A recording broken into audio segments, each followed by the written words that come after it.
Good morning. It's time for sports here on the AM show. My name is Haruna Mubarak. Now, good news for Ghana Premier League champions Midiama because the Speaker of Parliament, Alban Bagbin, has pledged to support the club ahead of their participation in next year's CAF Champions League. Midiama will represent Ghana in the competition next season for the first time in their history. The Speaker has assured the club of assisting them with 100,000 Ghana cedis as part of their preparations for the continental showpiece. I want to, on your behalf, commit the House to going with them all the length to the continent to ensure that they win the African Cup for Ghana. This I will proceed to enforce. Whether you say aye or no. And so when they approach the House through the Speaker, I will know the means I'll use to get the investment from you to the club to ensure that they get the necessary resources, the necessary logistical support, and the necessary motivation to surprise the continent by winning the cup. Yes, I'm a patron. And so, as the patron, I'll ensure that that is done. So, Mediama SC, I want to assure you that the House is with you. And I'll proceed to pledge, which you can take up from me anytime, an amount of 100,000 Ghana cedis now to support your activities. The Honorable Deputy Minister could receive it on your behalf. And please, this is the time to celebrate. This is the time to enjoy and to refresh and to motivate and incentivize yourself for the task ahead. We are with you. Congratulations, congratulations, and congratulations. And I end with this statement. A thing of beauty is a joy forever.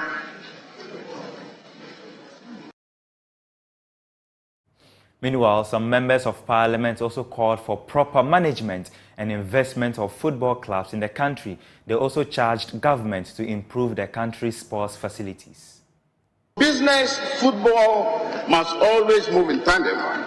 And so there's the need for the club owners to also be out there and talk about their clubs and the successes and open up and be quite transparent in terms of what comes in and how they are spent. Because that really is a challenge. And I hear a lot of them complaining bitterly this time around, knowing that it's in a way affecting the performance of those clubs. Calling on government for support is good, but they might not get everything they want from government. Football is now a big business, and congratulations to my good friend, Mr. Parker. I watched the last African Cup of Nations Club Championship between Al Ahly and WAC of Morocco. Al Ahly won the trophy 3-2. And if you look at the quality of play, it should tell you that those countries are investing in their academies. Companies are investing in football and sports in general.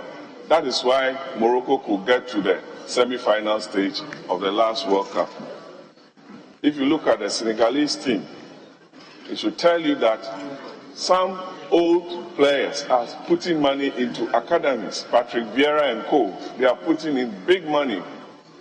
What are former national stars doing in Ghana? Everybody is saying government must contribute. Government must contribute. How much can government put in football? Go to the sports village of Mamelodi Sundowns, Pirates, Chiefs, and you think you are somewhere in Europe. If you don't invest in sports, you won't get the results.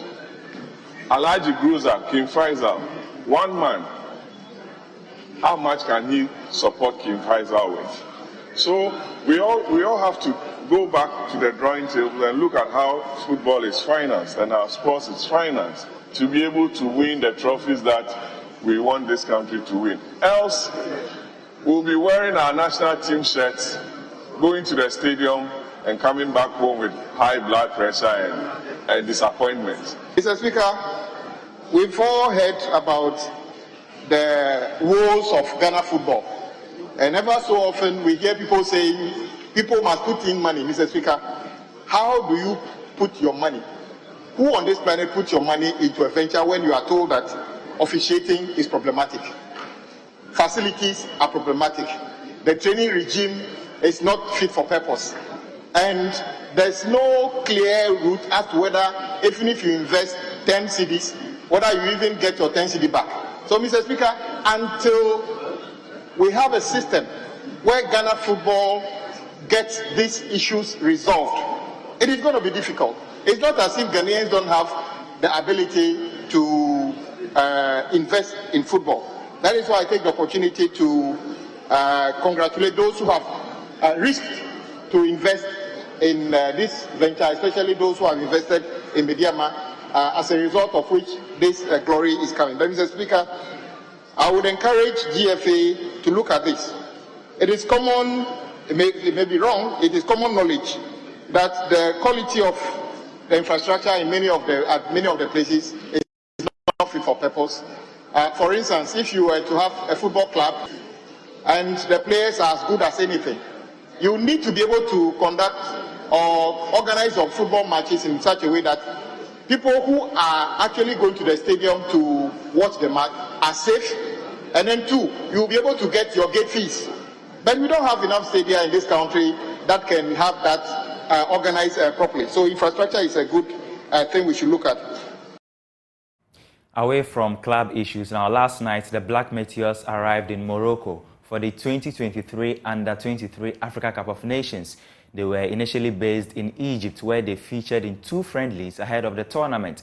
The team will begin their campaign on Sunday, June 25, when they face Congo in their first game of the tournament.